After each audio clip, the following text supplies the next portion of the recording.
there's no basketball on the air tonight, but we can talk about it. Since it is the election day, everybody has to get out there and vote. So the NBA is closed today on November 5th. But again, we can still discuss it. Thanks for joining us here on the PHLY Sixers podcast presented by Bet365. Download the Bet365 app and use code PHLY365 when you sign up. Whatever the moment, it's never ordinary at Bet365. Today is not ordinary. Again, it's election day, so everybody had to get out there and vote. Kyle has a sticker on. That's Kyle Newbeck. Derek Bodden, I'm Devon Givens. Bree is here with us. All of you in the chat as well as we discuss the first game of Paul George's career with the Philadelphia 76ers, Joel Embiid, and so many things from last night. We'll get to it all. What's going on, fellas? Oh, just trying to figure out how we're going to discuss a game we watched 12 hours ago for a second time. And never ordinary. Also discuss a big man who I feel like we've had 3 or 4 false starts already, right? Where it's like, oh, he looks good to go, or oh, he's on track. Oh, he looks good at practice. Oh, this reporter we trust is saying this. Maybe it's I sort of feel like Charlie Brown trying to kick the football, right? That this time Lucy's going to stay still and let me attempt my field goal. So I don't want to get too overzealous about it, but once again, sounds like big guy might be close. I will say usually it's me spoiling the show with like, this is pointless. But Kyle's like, hey, we just talked about this game. I don't know what we're going to do. So I appreciate the role reversal here. Yeah, well, sometimes you got to just be forthcoming with the audience, right? Where I guess we could probably just get right into it, right? I agree with that motto. It's just you usually yell at me when I express it. So yeah, I mean, sometimes they're better than others. Wow. I vote we talk about Joel Embiid to start things off. We all vote that. Let's vote to talk about Joel Embiid. And there's a report. Is there voting day? What's going on? Might be. You might want to check one of your text messages, man. It wasn't me. It wasn't Kyle. It wasn't Bree. It was somebody else texting you about today. But let's talk about it because Sam Amick of The Athletic was reporting that there was some discussion of course, the workout in Phoenix, Joel Embiid with the team since he did travel. If everybody watched the game last night, caught up with it today, you saw the big fella sitting on the bench. So with that, traveling to LA for 2 games, Wednesday against the Clippers, Friday against the Los Angeles Lakers. So they're going to be touching down there and stationed there for a while. Maybe he's going to play in one of those. And based on what Sam Amick is reporting, there's a possibility, at least the thinking is, that he could potentially make his season debut against the Clippers tonight, barring any investigation that leads to a suspension because of the locker room incident. Tomorrow night, by the way, not tonight. There is no game Wednesday night. Yes, Wednesday night. No basketball tonight. No anything, no sports-related things tonight. So with it all, as we discussed last night, they look much better. They look like a basketball team, no longer the JV team that we talked about or even elevating them to the G League team that we discussed or lottery team. They look much better with Paul George there in the lineup. So you can start to see some things, but there are still issues. Can Joel Embiid, Kyle, fix the issues that we had problems with last night with the team? Too much Yabu, maybe Paul George, maybe make things easier for him, or Kelly Oubre, Caleb Martin. We discussed last night about their outside shooting. Can Joel Embiid fix those issues? Is that part of what the preseason thinking was in the first place when all of these guys were brought in and signed? Well, I think it's a complicated question, right? On the one hand, I think the most immediate thing that Joel Embiid changes is that you now have your most talented two-way player back on the floor with this roster, right? And so as we talk about things like, hey, Kelly Oubre taking too many shots, or some of these nights he's a number 2 option, maybe you'd say he's a number 3 guy without Joel Embiid on the floor. Well, now at best, he's the 4th option on this team, and that solves some problems. When he comes back on the defensive end, and he can play, a decent amount of minutes. We're not expecting Joel to come in and play 36 minutes right away. And I don't know that he'll play 36 minutes in almost any regular season game this year. But when you can move Andre Drummond into a smaller role, a 15, maybe, and 15-minute role is basically what he's playing last night, right? But that was because he had a disastrous performance.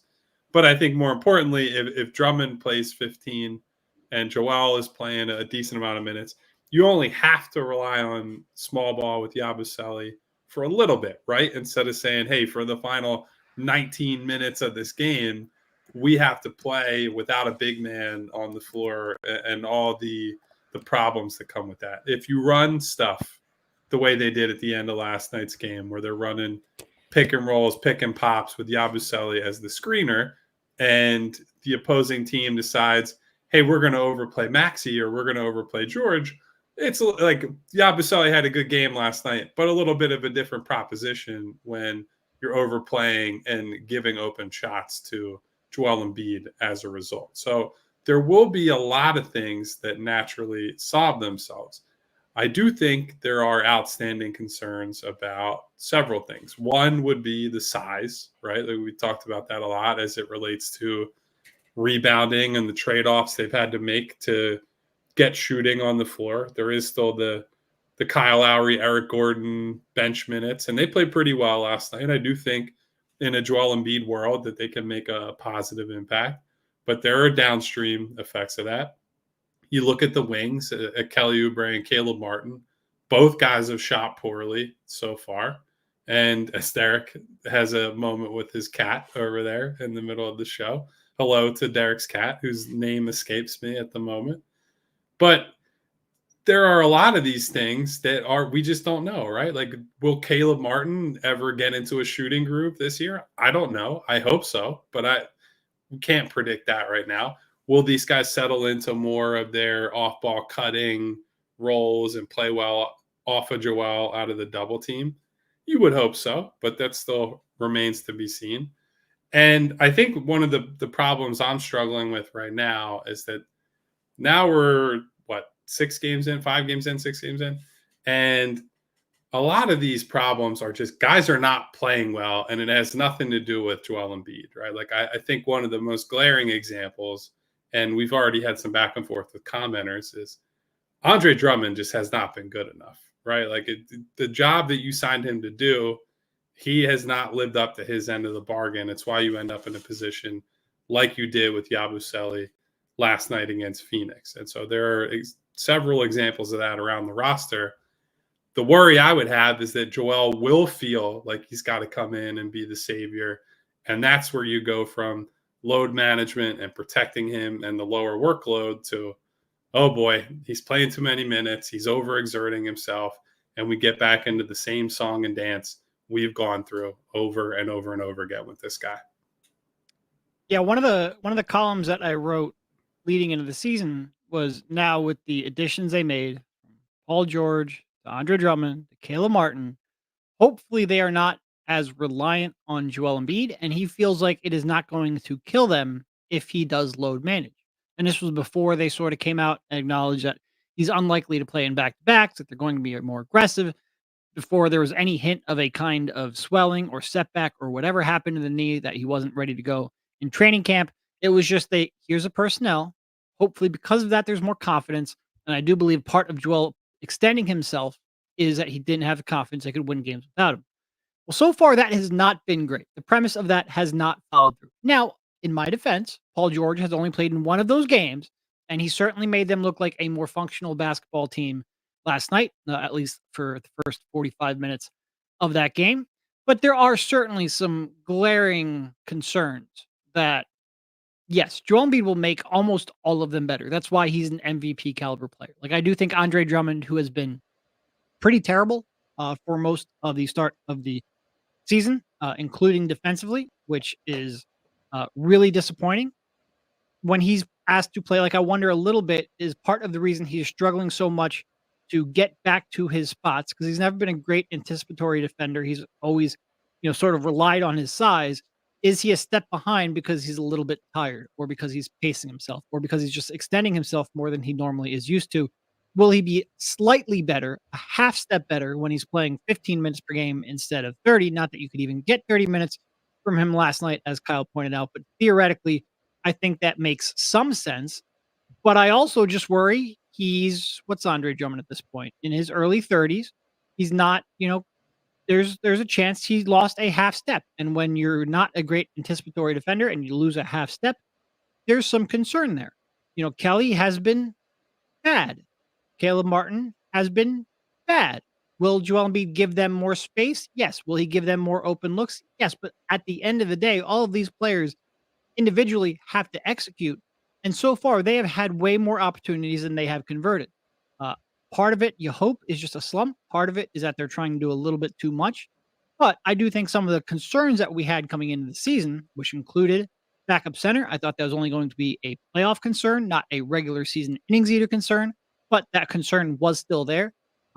That I think has not gone away. The size on the perimeter and how you have to rely on short, old guys to get any semblance of shooting and ball handling, that has not gone away. And quite frankly, just the amount of shooting on the team outside of Maxey and Paul George have not completely gone away either. So I think there's a lot of these concerns that are lingering in the back of your mind.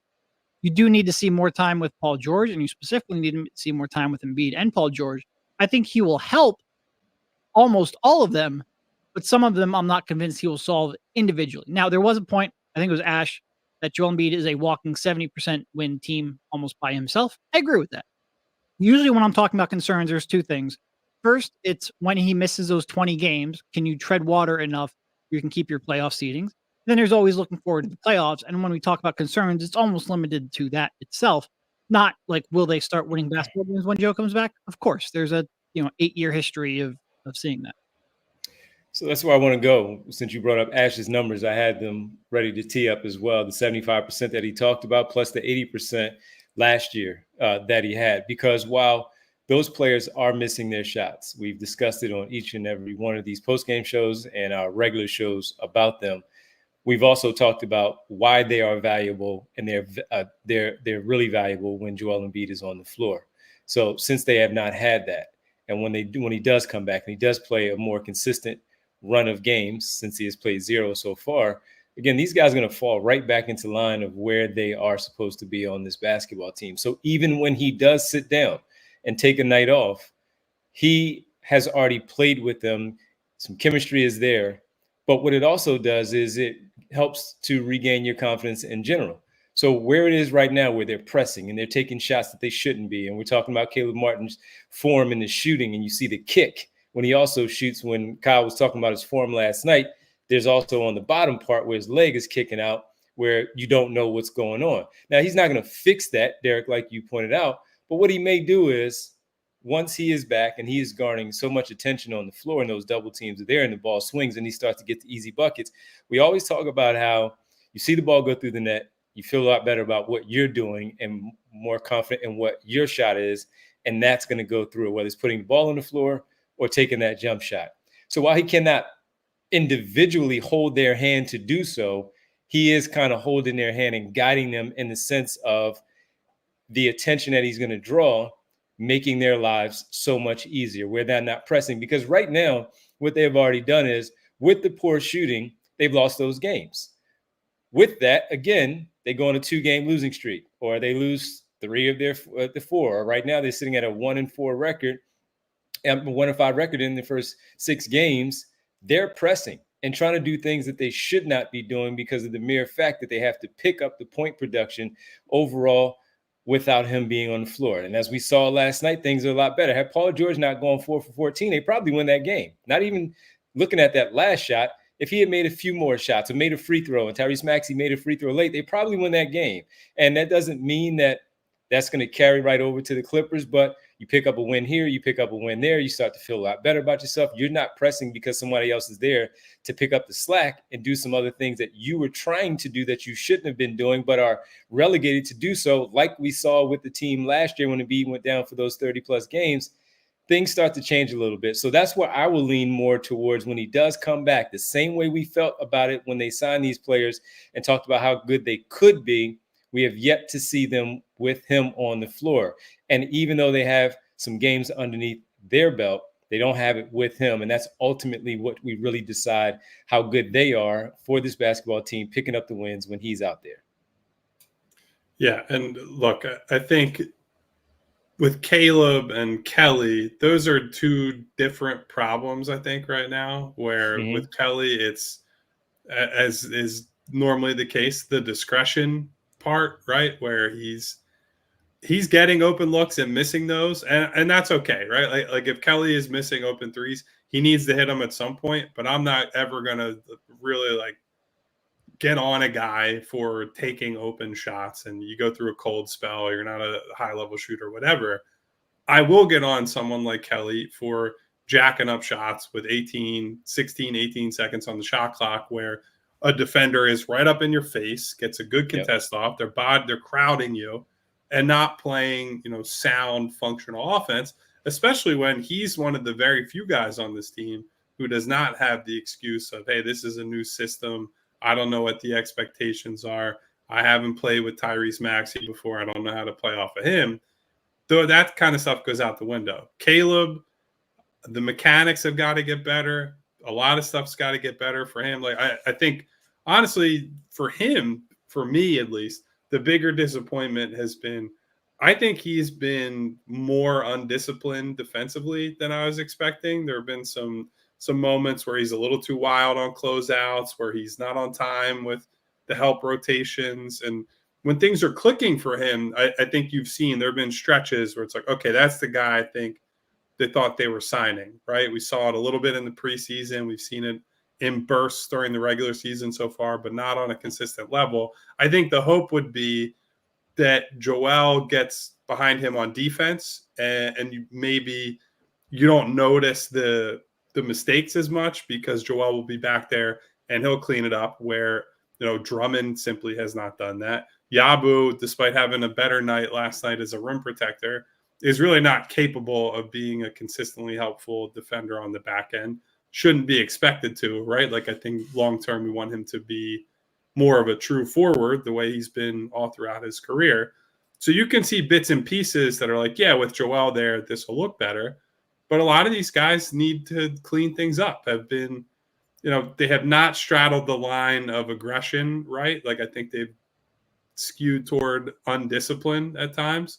And that's something that, Nick Nurse is going to have to step in, because one of his messages has been, wants them to play aggressive, wants them to prioritize extra possessions with creating turnovers and offensive rebounds and whatnot.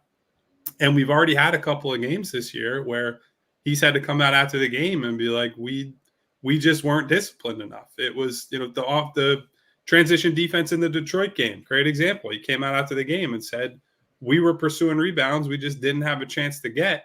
And that's allowing the Pistons to get these runouts where guys are getting layups, open threes, dunks, whatever it might be, because we are just not sticking to our principles and our fundamentals. So that is stuff that Joel Embiid will not fix. That is stuff that each of these individual guys still has to figure out the balance between what Nurse is asking for in aggression and what Nurse and what the NBA demands in discipline and defensive solidity. Yeah, and Caleb's interesting because I do agree. Like defensively, he has been a bit of a disappointment. Part of that is just the inconsistency in his. It doesn't entirely seem like everyone knows how to overcome the loss of Embiid on defense, and at times they're ramping up and being a little bit more aggressive in taking gambles than maybe they should be, and that's put their already weak rim protectors in a bad spot. But offensively too, like I went back last night, or I guess this morning. Yeah, no, it was definitely this morning because it was after the game, and that game ended at a horrible hour. Everything has been this morning since the last show. I went back and I watched a bunch of his threes last year, and he's always had a little, because just to see whether or not I was crazy. He's always had a little bit where he would for watching Caleb Martin's threes. That my memory wasn't completely wrong. He's always had a little bit where like it seems like he times it where he's coming down a little bit when he releases it. There's always been, it hasn't been the smoothest release, but the hitch is definitely more pronounced at the top of that. And the arc is definitely less than it usually is. And I don't know what's going on, but if it's not like it's just, he's not, making, or he's not getting enough open shots. The form is just very inconsistent for him right now. I don't know why that is. I don't know what's going on, but they need him to be a more reliable shooter. I do think Joel theoretically helps that because he gets him space, he gets him time to get that shot off. But if his mechanics are breaking down the way they are, I'm not sure it's going to be fixed by just Joel Embiid's presence. And they really need him to make shots. They need him to make better decisions. I do think not being forced to try to create as much as he and Kelly have been will help. I do think space, if he gets his shot mechanics down, will help with the shot, but they need that shot to come back around. They absolutely do. And we'll come back around on the other side and continue to talk about Kelly Oubre, Caleb Martin, and maybe look to the bench if there's a possible way to go there once Joel Embiid does come back and help this basketball team out. This is the PHLY Sixers podcast. We didn't really go anywhere from last night. We're right back at it right here on this Tuesday on the PHLY Sixers podcast. And you might feel a little bit better about things in terms of your Sixers betting when Joel Embiid does come back. And when you do so with the great people from Bet365, our show's presenting sponsor. Whatever the moment, it's never ordinary. At Bet365, they have over 90 million users worldwide and live streams of 780,000 events each year across the NBA, NFL, NHL, and MLB with the early payout offers. And they have pioneered the live in-game betting. And today, Bet365 offers the widest range of games and markets available for live in-game betting across 78 sports. Did you know there were 78 sports out there, everybody? 78 sports. Well, they got you covered. And right now, new customers can get $200 in bonus bets when you bet just $5 using the code PHLY365 to sign up. Deposit $10, place a bet for $5 to get $200 in those bonus bets. And bonus bets, well, they can be used on the spreads, totals, player props, futures, and more. Like last night, I thought with the 17.5 number for Paul George, the over-under looked pretty good. Shot 14 times. Thought he should have hit a few more of those. That will maybe happen on Wednesday or Friday in these upcoming games for Paul George. Maybe the same for Joel Embiid when you decide to bet some NBA basketball once the big fella suits up for the Philadelphia 76ers. So here's what you do. Download the Bet365 app. Use code PHLY365. And when you do sign up, you get $200 in bonus bets back when you bet $5. Whatever the moment, it's never ordinary at Bet365. Must be 21 plus and physically located in Pennsylvania. If you or someone you know has a gambling problem and wants help, call or text 1-800-GAMBLER. Well, ladies and gentlemen, has there ever been a better time of the year to remind you about the value of choosing chill? Has there ever been a better week, a better day, as we're dealing with so many different things in the world, certainly in Sixers world as well, with all the Joel Embiid related things hanging over our heads? You got to take a step back sometimes, choose chill, and then reach for an ice cold Coors Light, because there's always a better way and a chiller way. And you know you're getting an ice cold beer from Coors Light when the mountains turn blue on the bottles and cans, right as those bad boys hit that perfect temperature. I would imagine any of you who are staying up on the East Coast or other time zones, I know we have Michael and some others who are overseas who are staying up late at night. I would imagine if you're watching the Sixers until 1 a.m. on East Coast time or much later, you might need to mellow out a little bit. You might need to step back and say, I don't need to be this stressed after midnight on a Monday night, on a Wednesday night, whatever it is. Am I sane for putting my mental health in the hands of a 7-foot Cameroonian who hasn't taken the floor yet this year? It's a great question, but once you're able to step back and choose chill, you can then enjoy a cold filtered, cold layered, cold packaged Coors Light with a smooth finish and get some mountain cold refreshment no matter what time it is, no matter what's going on, no matter what the state of Joel Embiid's knee is. Coors Light is there for you when you choose to rise above it all. Choose chill. Choose Coors Light. Get Coors Light delivered straight to your door with Instacart by going to CoorsLight.com/PHLY basketball. Celebrate responsibly. Coors Brewing Company, Golden, Colorado. It appears Derek's cat was having a real fun time. She was just climbing on the back of my chair in the middle of a show. I don't understand what the point of that was, but I'm glad you got it out of your system. She was not choosing chill. Part of the show. Welcome back to the PHLY Sixers podcast presented by Bet365. All right. Val said last night in the chat when she went to sleep, she thought they won the game. Thought it was all good. Thought we won when I fell asleep, says Val. Hey, Val, appreciate you checking in. I'm sure a lot of people felt that way. And we actually, in the moment, watching the game, felt like they're going to win this game We're up until, like what, like 7 with like 2 minutes left or something like that? yep, until things started to happen. Kevin Durant happened, a little bit Paul George, too much Yabu down the stretch. No Tyrese Maxey, unfortunately. And then it happened. Did you guys go back and look at the play a little bit more, listen to Paul George a little bit of how things happened? Because I know I did. While Derek, you were looking at some of the Caleb Martin shots from Miami, I said, let me go back and look at this play again because it was frustrating. I think we heard enough of Paul George's explanation from the other night. I'm not sure I need to hear that again.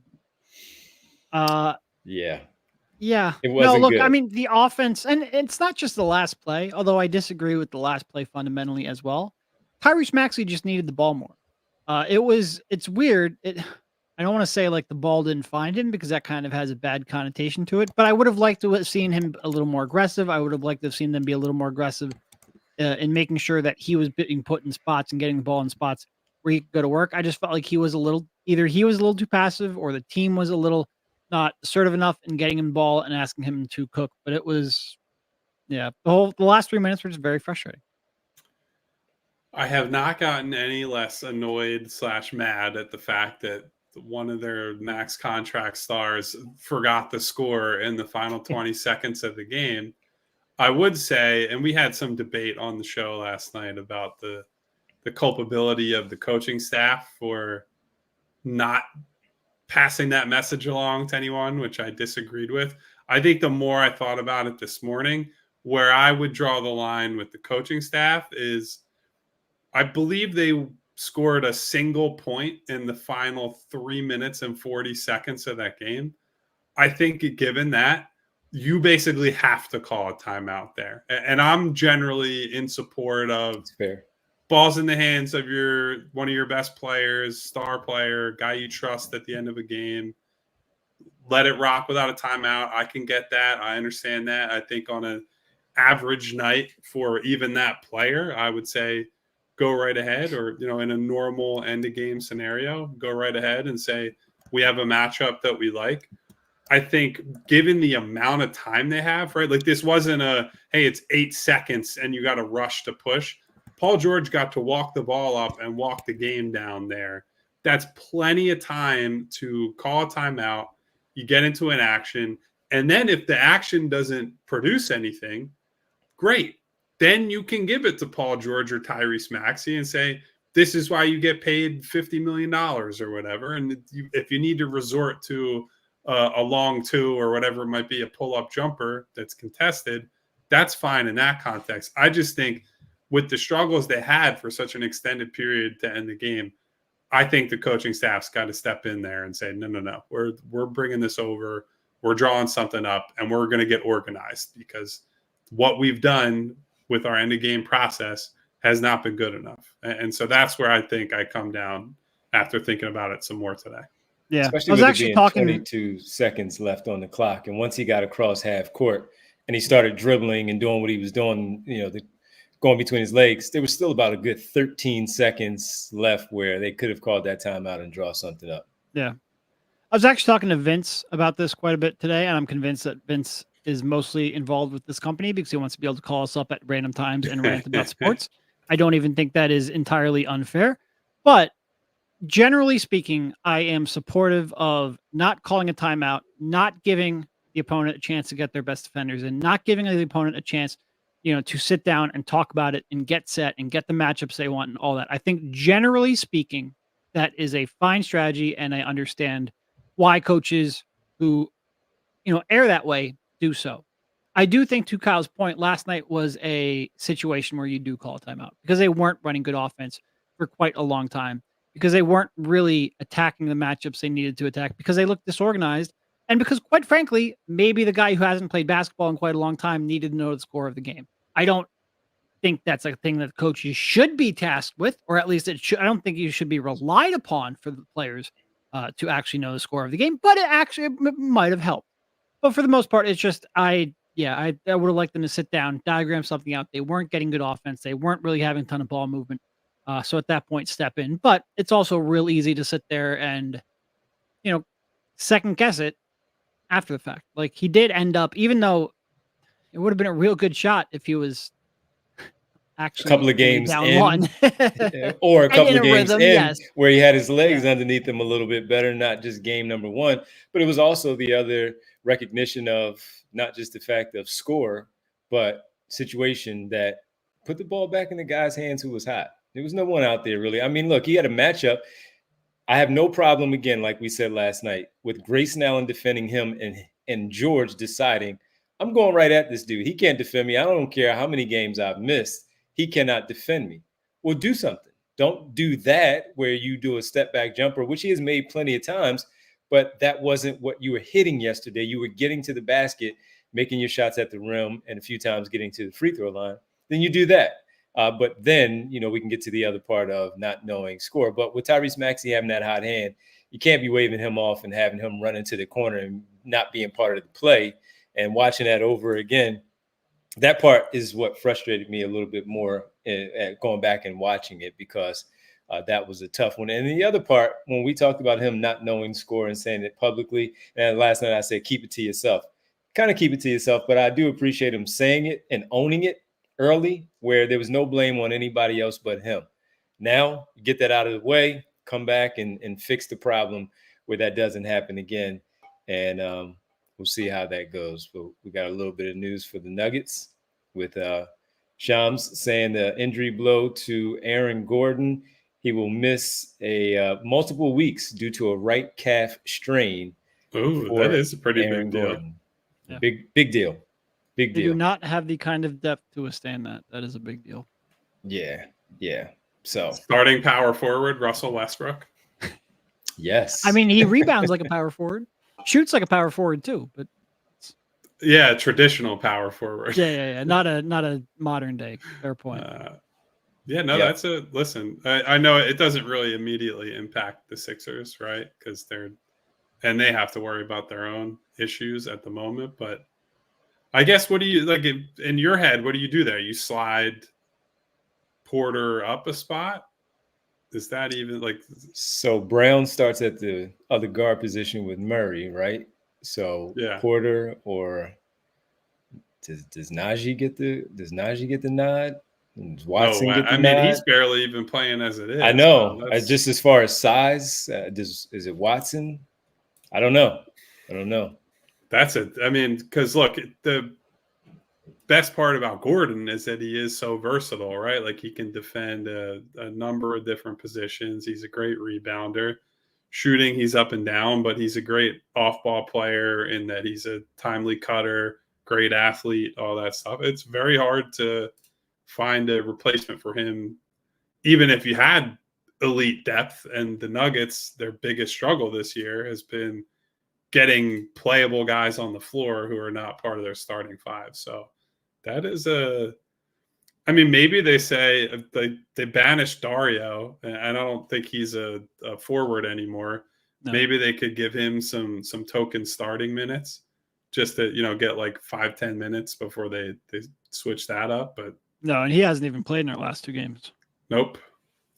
Yeah, they were trying to use him as a backup center, and that was going pretty poorly, and it has gone fairly poorly the last couple of years that he's been in the league. So not a lot of good options there. How old is a homie at this point?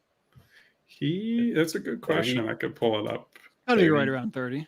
32? Yeah, he's 30 exactly, actually. He was 30? born. Okay. Actually, weirdly enough, it's the same birthday as one of my loved ones, April 8th, 1994. Okay. All right, cool. Can they real play fast. power forward? They probably can. They, Kyle? Can they play power forward? Can who? Your loved one born on. Oh yeah, I didn't want to overly overshare, but I would say no. I'd say Dario's got a better chance. Yeah. All right. Real fast. Wawa Marvel says PG should be in attack mode every game. Think he should have took Allen to the basket though. It's just what I said. If you're going to do it, do it. You see the matchup. That's why you wanted to clear out. Then go and attack the basket, take him to the rim. Maybe you get an and one. And since you didn't know the score, once you make the bucket and get the free throw, you win the game. You maybe win the game. and give yourself an opportunity there. Ike O says PG has to be PG and Maxey needs to score and facilitate if he's running point. That's how it goes. PG doesn't hog the ball. It's going to take time to gel. On that particular possession, Kyle Lowry was out there with Maxey in the backcourt. So, point guard duties, it didn't really matter when you were going score, get the bucket, win the game, get out of there. It didn't really matter who was running point. It was a matter who had the hot hand. Well, and look, I don't want to make this into a how dare Paul George take the last shot. Because I think Paul George has a career where he should be taking the last shots. We talked about that when he was signed, that he's a good end-of-game situational player. Depending on the matchup, depending on the flow of the game, depending on who's hot, absolutely there will be moments he should take the last shot. But with his first game back, the fact that he was struggling, especially with that perimeter jump shot, with the fact that Maxey was playing really well in the second half and in portions of that fourth quarter, and with the fact that he took a long two when down two, all of those are what we're objecting to, not the fact that, how dare Paul George not defer. Exactly. I just want to say, by the way, I saw Ike O has a 80s Michael Jackson avatar. I hope that Ike had not heard of this channel until we discussed Thriller on the show the other day for several minutes, because I was so mad on Halloween about the list that it was disrespected by. So hello to Ike and also all our other wonderful viewers and chatters today. Yeah, we got some super chats. We'll get to those on the other side. Mike B says, I love Tyrese, but I don't agree. PG versus Grayson Allen, 100% slam dunk matchup. Yes, I wanted Tyrese to get it, but I can't rip anyone for PG shooting. It's just where he shot it from and not attacking the basket. But none of us have a problem with Paul George at the end of the game taking the last shot if he has the matchup that he wants. All right, when we come back, we'll get to the super chats, talk about maybe some getting to the bench a little bit, if there are some changes that could be made in the starting lineup when Joel Embiid does return. We'll do that when we get back right here on the PHLY Sixers podcast. All right, first up, we want to tell you about TrueMark because they have a rewards Visa credit card that you should know about. With the TrueMark Financial Rewards Visa credit card, you earn rewards for each purchase using their credit card and redeem them for travel and retail gift cards. Build credit through timely payments and low credit utilization, and enjoy fraud protection with features like zero liability. We also make sure we tell you about some of the savings options that are available at TrueMark Financial. They have a traditional savings account, which is a basic savings account offering a place to deposit funds, earn interest, and withdraw money as needed. There's also a money market account, which combines the features of savings and checking accounts, offering a higher interest rate and limited check writing capabilities, easy access to your money when you need it. And finally, there is a certificate, which is a fixed term deposit account with a predetermined interest rate and maturity date, offering higher interest rates for locking in funds for a specific period. TrueMark Financial is federally insured by the NCUA and is an equal opportunity lender. For more information, visit truemark.com/PHLY. Oh, we just got some tough news for the Denver basketball team where their star forward is hurt. He has a calf strain, going to be out for a while. Aaron, I have the place for you. My good people at Rothman Orthopedics, because I don't want you to end up like me and that calf thing turns into something a little bit more serious where you have a much tougher injury. But if you do, I want to make sure that I send you to the right place, and that's the great people at Rothman Orthopedics. And Rothman, who has been a big-time sponsor and supporter of this show for quite some time now, they have you covered with all the right doctors. There are 200 plus fellowship-trained physicians that subspecialize in specific areas of the body and a multitude of orthopedic services, including hip, knee, spine, shoulder, and elbow, foot and ankle, hand and wrist, sports medicine, physical medicine, and rehabilitation, orthopedic oncology, trauma, and fracture care as well. And Rothman proudly serves dozens of communities across Pennsylvania and New Jersey, and with 30 plus convenient offices, urgent cares, and walk-in centers, they have you covered. So if I'm reaching out to Aaron and telling him to come into town, we know a lot of people come from out of town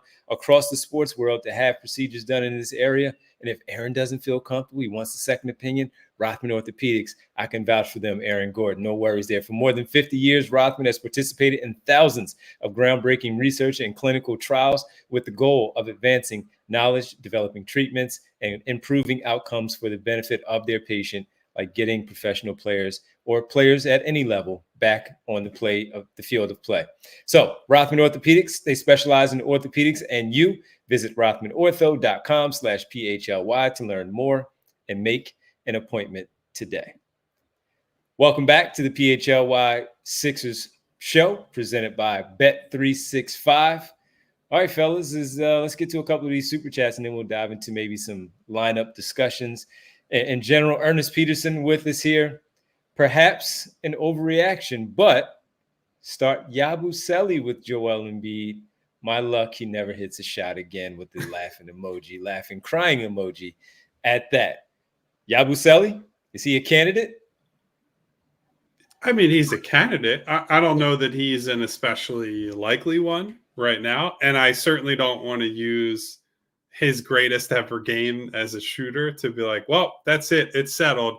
He should be the starting forward and whatnot. But I would say it's worth a little bit more consideration than we would have given it in, let's say, preseason training camp or right after they signed him. I think the point that Derek made on last night's postgame show is an important one, right? That the first step was, all right, you got to gain confidence and prove you can knock some shots down, right? Like that, if you can't hit shots, he's just not going to be able to play consistent minutes.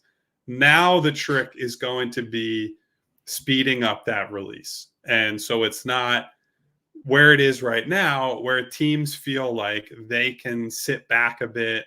They can maybe double team someone like Embiid and get out to him late because he's still a bit reluctant to let the ball go. And he has to get to that point where if he sees a bit of space between him and the defender, that shot's going up, right? And it'd be one thing if he was hesitating and then driving quickly, right? Like if he was an explosive closeout attacker and we were seeing that. Like we did see he had a nice dunk last night. He had some moments where he drove to the rim.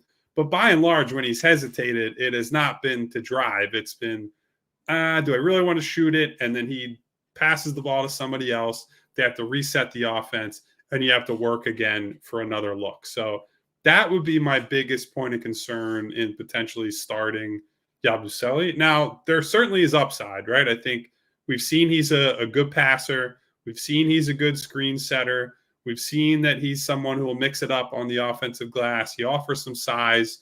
And if you get to a point where you start potentially Maxey, Martin, George, Yabu, Embiid, that's a good mix of skill sets and, frankly, just like body types, right? Where you can match up with different types of teams and players. Those are some interesting guys to switch across from, 3 and 4 or 2 and 3 or whatever it might be. So I don't think you should rule it out. I would still, if I were to guess, I think it's more likely that you'll see one of the wings, maybe Caleb Martin. I think Caleb Martin more likely, but if it's Caleb Martin or Kelly Oubre and you put another shooter in there, more likely Eric Gordon, I think that's where Nick Nurse would probably go first. But Yabu has played well enough and has shown that one swing skill that we needed to see to the point that, you got to give it some consideration at some point.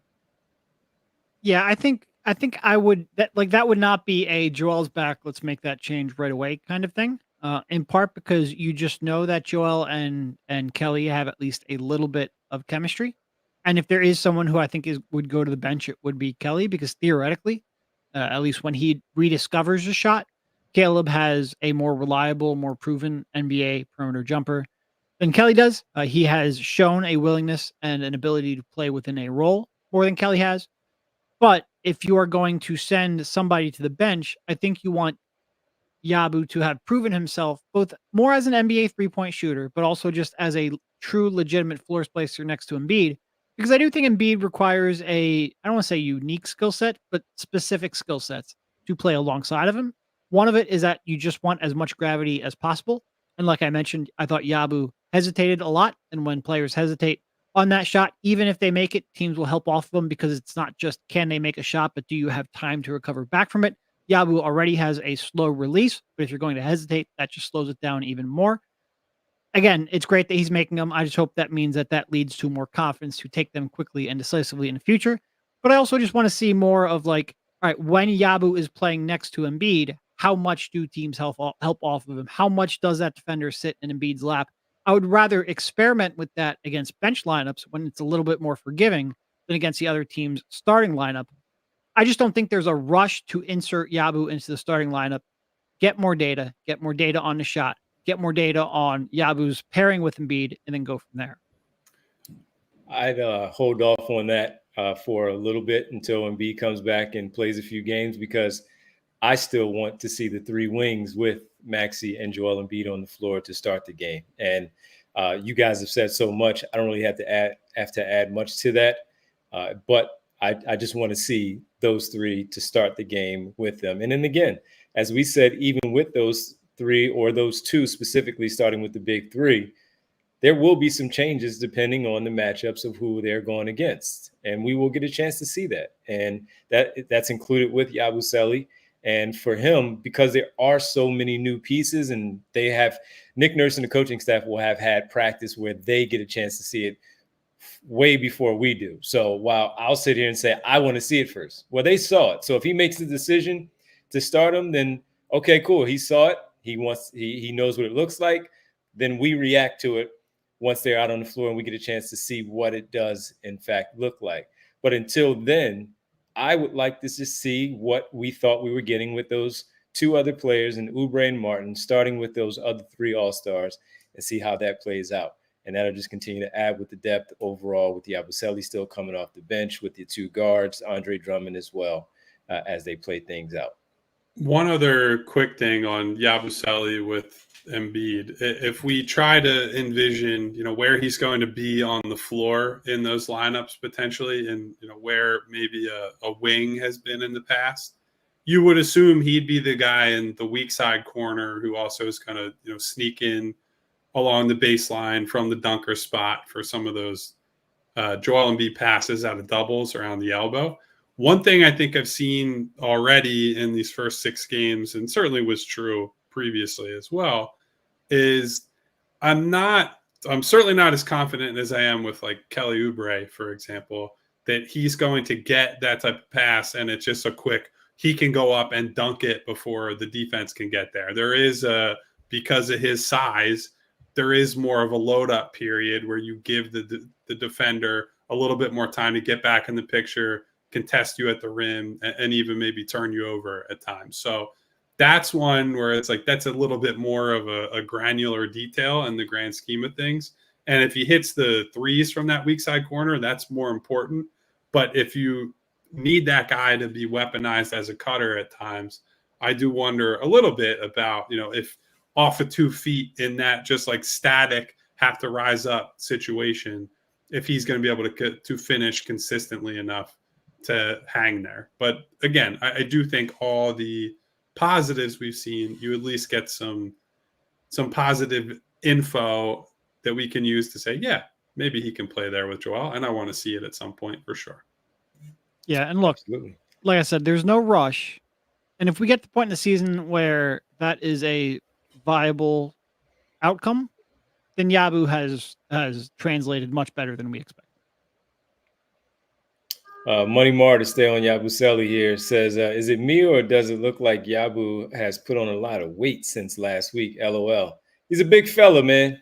He's a big fella. So I can't say that he's put on more weight. TV adds a couple of pounds, Money Mar. So there's that. He's a big fella, but TV adds a couple of pounds. Yeah, I wouldn't say that anything I've seen in person suggests that he's, slacking on conditioning or diet or anything else.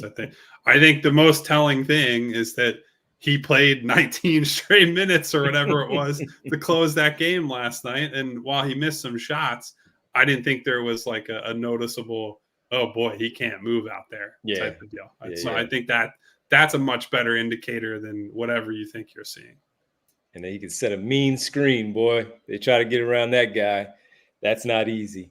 Let's get to another super chat that we do have here. Real time with Prince Blue.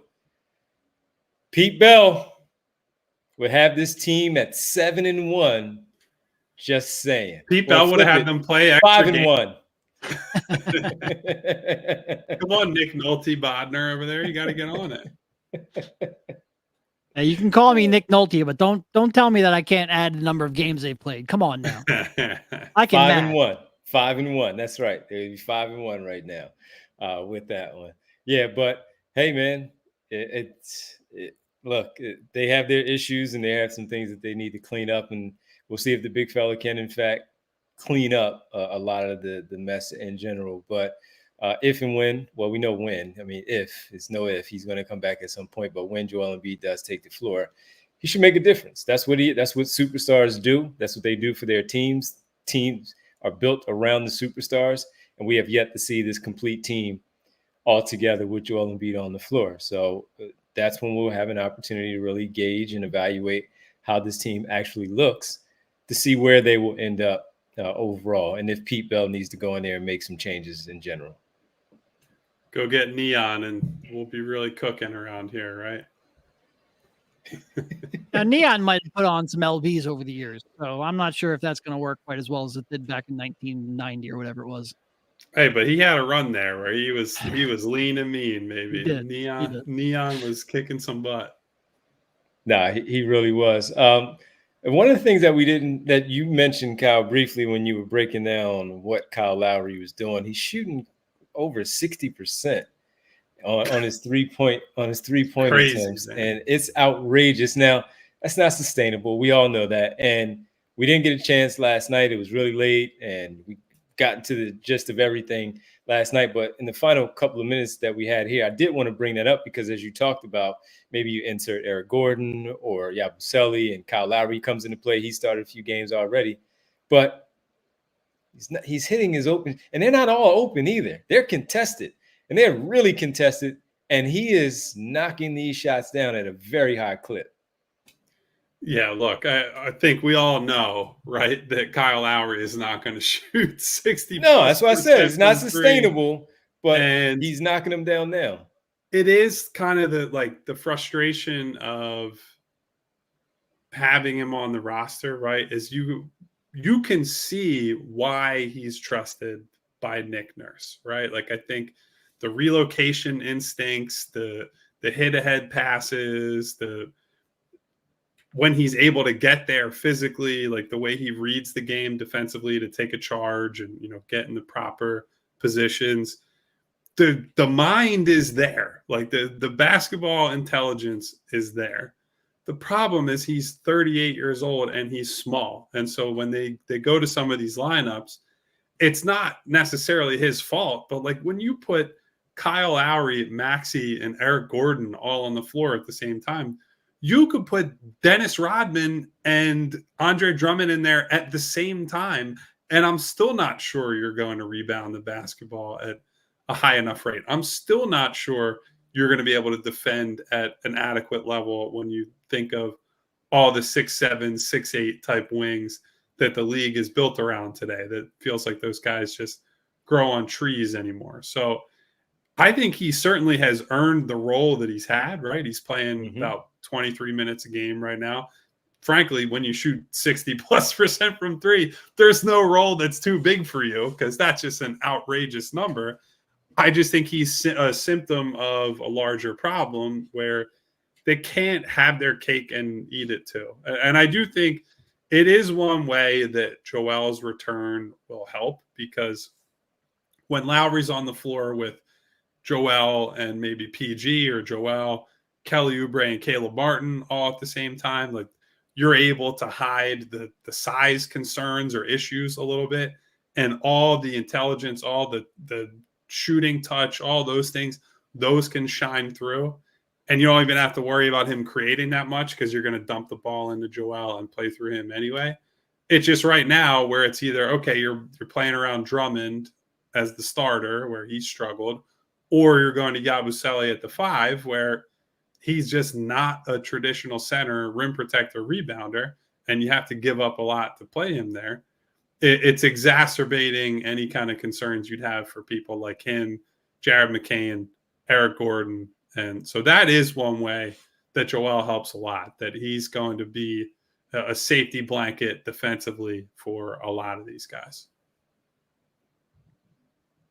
Yeah. No, I mean, Kyle, I can't give him too much credit right now. Like it's impossible to give him too much credit, I guess I should say. Like 65%. It's not like he's doing that on like 10 attempts. Like he's up to like 25 attempts or something like that, or 23 attempts. It's a decent volume. It's clearly not going to sustain itself. But just being able to dribble, not make terrible mistakes, and make an open shot it's eye-opening on this roster. And that doesn't mean he should be playing a huge, amount of minutes. It means that they need more players who can dribble, not make sense, or not make mistakes and make shots. But it is, once again, just like last year, refreshing, and it shouldn't be. It should not be. You should not be relying on a 38-year-old 6'1" point guard as much as you are. But it shows so many of the deficiencies of the rest of the players, and specifically the rest of the other perimeter options that you might want to put alongside of Tyrese. So, like we've been saying time and time again, that seems like a pretty clear direction you might want to go at the trade deadline. But Daryl Morey is not going to trade in his trade chips in October, so we have to find a way to, or November now. So we have to find a way to get to February. And he's getting those shots up quick, by the way. Yeah, like if we're talking about Yabu and the release time, Lowry shots are balls hitting his hands and he sees the opening, he's firing away. And so that in and of itself is a super valuable trait, as we've discussed on this show, probably 75 times at this point. Yeah. And the mere fact that this team is in like the 26, 27th ranking in the NBA right now in 3-point shooting. If anybody's knocking them down, why you don't want that to be the game plan of Yabu and Kyle Lowry coming in to clean up your mess in the first quarter because you can't make an outside shot. They did it. Kyle Lowry has just been shooting really, really well. And as said it at the top, it's not sustainable. But, hey, if he's taking them and missing them, we're talking about him taking them and missing them. He's taking them and making them for what they need right now because no one else can make them. And that will slide at some point. So right now it helps them. Unfortunately, everybody else is not helping enough, where they're posting right now and sporting a 1-5 record on the season. So just wanted to make sure that we gave enough credit to Kyle Lowry for what he's doing with the shooting. We'll see if anybody else can catch up. And while his number will eventually drop, see if their shooting will pick up and elevate. We know Tyrese Maxey and his outside shooting. Kelly Oubre was mentioned. Caleb Martin was mentioned earlier in the show. We'll see if those guys can get it together, catch up a little bit. The Eric Gordon piece is interesting because he is going to be a streaky type of player where he knocks down shots, puts the ball on the floor. He had a nice little in and out wiggle, got to the basket layup last night. And sometimes he looks like, Eric Gordon shouldn't have put the ball on the floor at all. So that's going to be an up and down thing with the veteran two guard here for the Sixers this season. All right. To that point, though, I think I'm less concerned about the Gordon Lowry types than I am Caleb and Kelly at this. Like, I think the Caleb and Kelly are much more important to being able to win at a high level in the playoffs and those types. And they've struggled mightily. And I think Gordon and Lowry in smaller roles with Joel there, the world's going to get a lot simpler for them. And I think they'll probably continue to produce, at least in the roles they need them to. All right, well, let's get ready to say goodbye to everybody. We'll be back tomorrow for pregame 9:30. Sixers, Clippers. Now the West Coast, the LA two-step starts off there. Clippers on Wednesday, Lakers on Friday. We want to make sure that we thank everybody for listening to our show presented by Bet365. Download the Bet365 app. Use code PHLY365 when you sign up. Whatever the moment, it's never ordinary at Bet365. Let's get ready to give our roll call, baby. Goodbyes with the roll call. The world famous hello roll call and home. Thank you to my girl Winona. Hey, Michael Nona. B, the Prince of Porto. What up, Mike? Darkness in the building. I need to turn the lights down right here. Look at that. We got Brian Knight. Oh, wow. Look at that. Special effects in the Givens household. Look at that. Look at PHLY guy, F17, Jay of the Jungle, F17. Brian Knight. What up, Jay? Bootzilla. Boots. Hanging out with us. Wawa Marvel. We had our super chatters, Ernest Peterson and Real Time with Prince Blue hanging out. We got Dave Dewar. We got 5Chi. 5Chi, what got up? Valhos. Hey, Val. Val hanging out with us as always. They lost, Val. X-Men. X-Men X? in the building. Sid hanging out with us. What's up, Who Sid? else is here today? I saw Malcolm Carrington in here somewhere. I saw A.A. Ron in here somewhere. What up, Aaron? We got to go. Hit the subscribe button. Hit the bell icon. Hit the thumbs up. Goodbye. See ya. We all silly like the mayor.